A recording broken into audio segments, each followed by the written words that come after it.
ஆகையால் சகோதரரே, மாம்சத்தின்படி பிழைப்பதற்கு நாம் மாம்சத்துக்கு கடனாளிகள் அல்ல. ஆமென். மாம்சத்தின்படி, ஏன்னா already crucified, already dead, already be free from sin, already be crucified.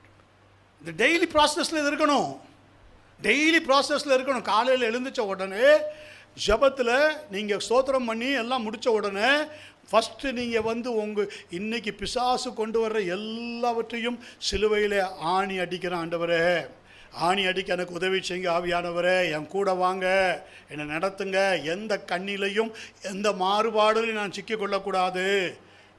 Well planned. ஒரு யுத்தத்துக்கு போகிறதுக்கு முன்னாடி அந்த எங்கெங்கே அந்த இதெல்லாம் இருக்குங்கிறது ஆலோசனை பண்ணுவாங்க பார்த்தீங்களா? நீங்களும் கர்த்தரும் ஆலோசனை பண்ணணும். இல்லைன்னா பிசாசு உங்களுக்கு விரோதமாக எங்கேயாவது கண்ணி வைப்பான். அந்த நாளில் கண்ணி வைப்பான். நீங்கள் ஜெபிக்காமல் போனால் அந்த நாளில் கண்ணி வச்சுருவான். இந்த இடத்துல இவனை நிறுத்தி வச்சுருப்பான், அந்த இடத்துல அவன் இங்கே தான் வருவான். பதிவிரு கொள்ளைக்காரியை போல, கல்லணை போல பதிவிருந்தவனை பிடிப்பான். ஸோ நீங்கள் என்ன செஞ்சிடணும்? அட்வான்ஸ்டா, amen, already I am dead to sin. Already இல்லைன்னா கூட இன்னைக்கு இப்போ ஆண்டவரே நான் சிலுவையில் அறைய என்னை ஒப்பு கொடுக்குறேன். நீங்கள் ஒப்பு கொடுத்துட்டீங்கன்னா நீங்கள் மாம்சத்துக்கு கடனாளிகளாக ஆக மாட்டீங்க. உங்களை ஆவியானவர் கண்ட்ரோல் எடுத்துருவார்.